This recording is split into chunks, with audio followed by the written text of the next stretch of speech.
Bonjour à tous, ici Kevin de l'Histoire en bref.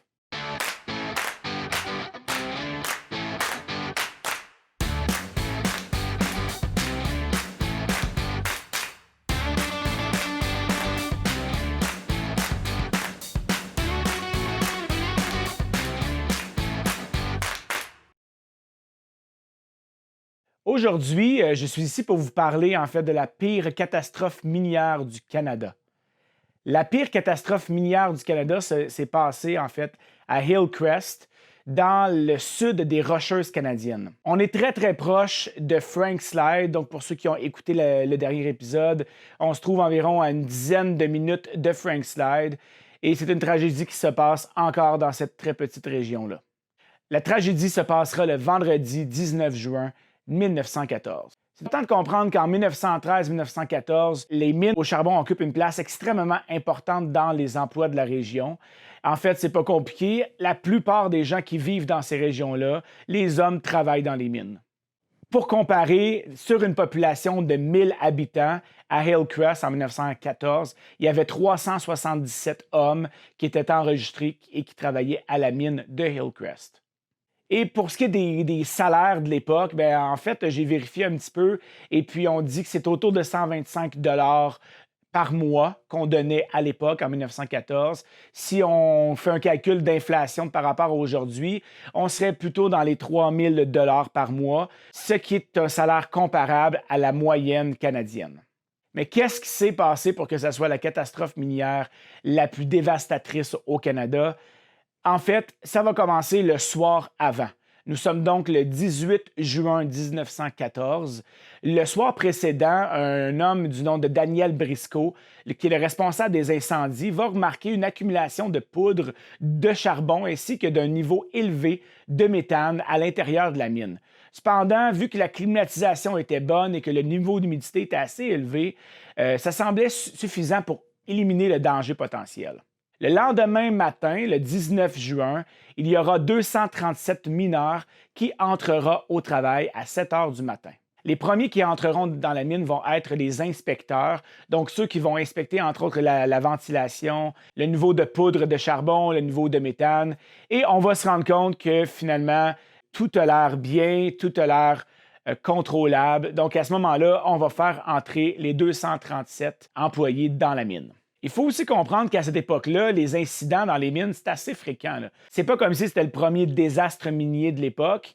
En fait, on disait entre 2013 et 2014, donc durant une année, il y aurait eu plus de 150 morts dans le Crow's Pass à cause de désastres dans les mines. On réalise donc que c'est quelque chose qui est fréquent.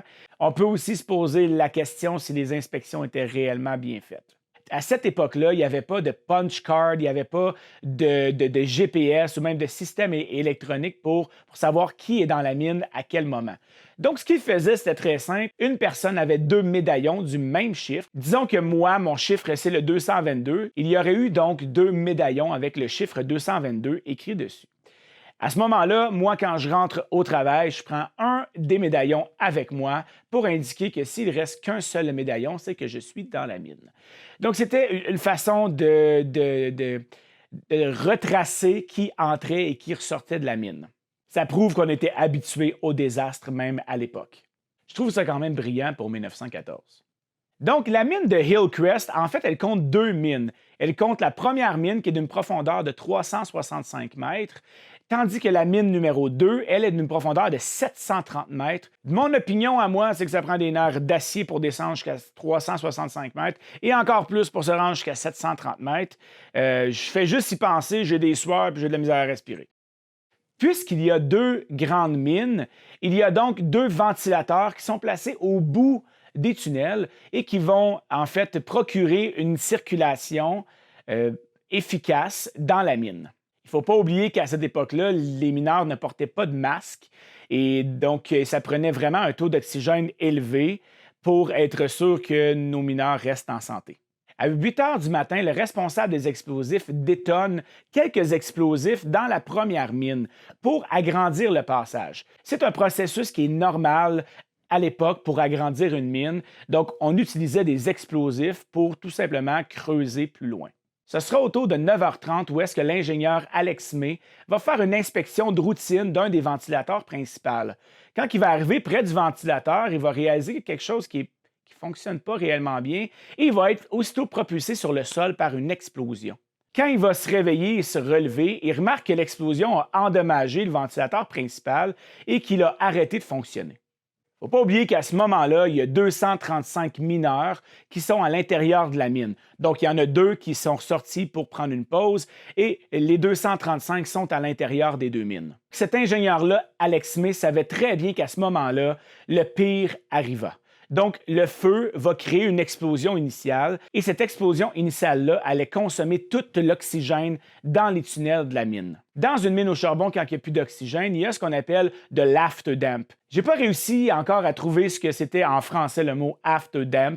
C'est un mot anglophone, évidemment, mais ce que ça veut dire, en fait, c'est un mélange entre du dioxyde et du monoxyde de carbone. Oui, c'est exactement comme ça sonne. C'est extrêmement toxique pour les mineurs.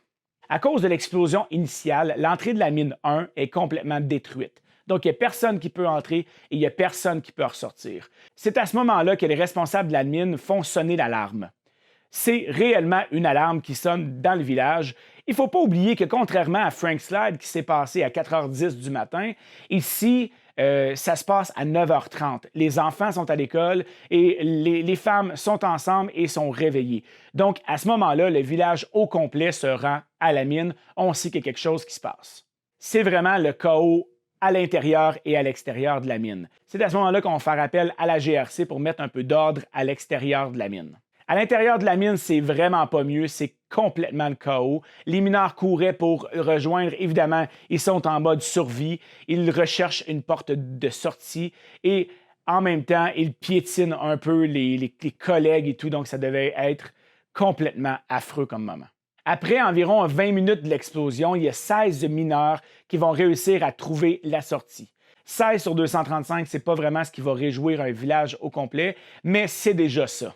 Une histoire à l'intérieur de cette histoire tragique-là, c'est l'histoire de David Murray. David Murray travaille à la mine avec ses 3 fils. Il est un des 16 à trouver la porte de sortie.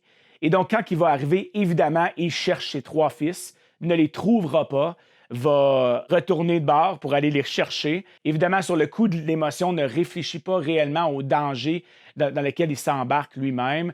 Il y a même un policier de la GRC qui va essayer de l'empêcher de rentrer dans la mine.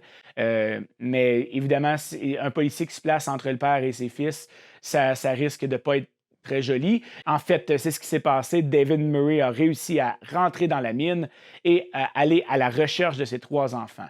Malheureusement, il ne trouvera pas ses fils et même lui devra être escorté à cause d'un malaise dû à l'afterdamp. Dès 10 heures, donc on est environ une demi-heure après la première explosion, c'est à ce moment-là qu'on va commencer les recherches. Sans beaucoup de succès. Premièrement, on a de la misère à rentrer dans la première mine parce que, comme je l'ai mentionné, la porte, elle est complètement brisée.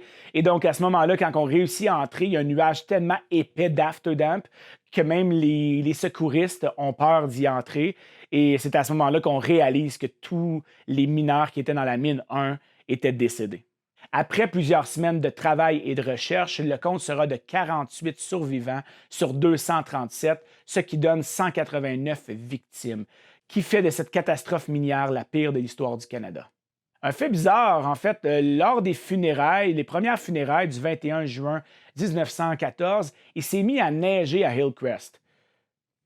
C'est assez étrange parce que le 21 juin, c'est le premier jour de l'été. Et puis à ce moment-là, il se met à neiger à Hillcrest. J'habite dans l'Ouest canadien depuis presque 10 ans et puis j'ai jamais vu de neige en juin. Donc c'est assez étrange quand même. En fait, c'est tellement bizarre et étrange que ça va inspirer 2 écrivaines, Belle Kovach et Mary Ball, qui vont écrire un livre qui s'appelle Snowing in June. En fait, c'est un livre qui parle plutôt des 189 victimes. Oui, on raconte l'histoire du désastre de Hillcrest, mais on parle entre autres des 189 victimes. Parce que très souvent, dans une grosse catastrophe où est-ce qu'il y a énormément de gens qui sont morts, c'est difficile de mettre l'emphase sur chacun d'eux. Et c'est ce qu'ils ont vraiment bien réussi à faire dans leur livre. Donc, qui étaient ces 189 hommes-là? Dans le livre Snowing in June, On en parle vraiment plus en profondeur, mais brièvement, la plupart de ces hommes-là sont des immigrants qui sont venus au Canada en recherche d'une meilleure vie pour leur famille. La plupart de ces hommes-là sont dans la vingtaine, le plus jeune a 17 ans et le plus âgé n'a que 54 ans. En fait, qu'est-ce qui s'est passé pour ces 180 quelques familles? Alors, en fait, le gouvernement de l'Alberta a versé une somme de 50 000 $ en compensation aux familles, mais ça viendra vraiment plus tard dans l'histoire, autour des années 20. Donc, on est dans 5-6 ans plus tard, après la Première Guerre mondiale.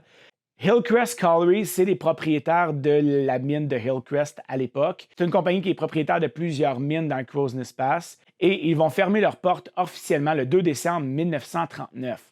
Donc oui, vous avez bien entendu, ils vont continuer en fait à opérer les deux mines durant plus de 20 ans. Qu'est-ce qui a causé l'explosion initiale qui a créé le désastre dans la mine de Hillcrest? Bien ça, c'est le mystère total encore aujourd'hui. La première chose, c'est que le gouvernement albertain va lancer une enquête en 1915 pour essayer de comprendre un peu qu'est-ce qui s'est passé. Ils ne réussiront pas vraiment parce que la raison est fort simple, il y a eu beaucoup trop de morts pour le nombre de survivants et ceux qui étaient près de l'explosion, la plupart de ceux qui étaient près de l'explosion sont décédés et donc on ne sait pas réellement ce qui s'est passé. Il y a plusieurs soupçons qui existent comme étant tout simplement un pic d'un mineur, un explosif ou même tout simplement des roches qui défalent de la montagne qui auraient créé un étincelle. Mais bref, à peu près n'importe quoi aurait pu créer une étincelle et aurait pu créer un incendie dans une mine où est-ce que le taux de dioxyde de carbone est aussi élevé. En fait, il y a aussi, en 1990, James Killigan, un chanteur canadien folk, va créer une chanson qui s'appellera Hillcrest Mine. Je vous en fais écouter un petit extrait. Down the mines of the Crow's Nest Pass, some men to tie and labor, sweating cold from the womb and the pit, the smell of life they savor. And in that mine, young man, you'll find a wealth of broken dreams, as long and as dark and as black and as white as the coal in the Hillcrest seam. Say it don't go, say it don't go down in the Hillcrest mine, say it don't go. Je vous parle d'une dernière victime et la raison est fort simple, c'est que je vais faire un lien avec ma dernière vidéo. Dans la dernière vidéo où est-ce que je vous ai parlé de Frank Slide, en fait, il y a eu des survivants dans Frank Slide. La plupart des survivants qui se trouvaient sur le chemin étaient les mineurs. Dans ces mineurs-là, il y avait une personne du nom de Charles Ellick. C'est un survivant de Frank Slide. 2-3 ans plus tard, il va être engagé dans la mine de Hillcrest. Et oui, vous comprenez un peu ce qui s'en vient. Donc, il a été très chanceux dans la tragédie de Frank Slide, mais il n'aura malheureusement pas la même chance dans la tragédie de Hillcrest. Ce sera une des victimes. J'espère que vous avez aimé la vidéo sur la mine de Hillcrest. Mais ça, c'était Kevin pour l'Histoire en bref.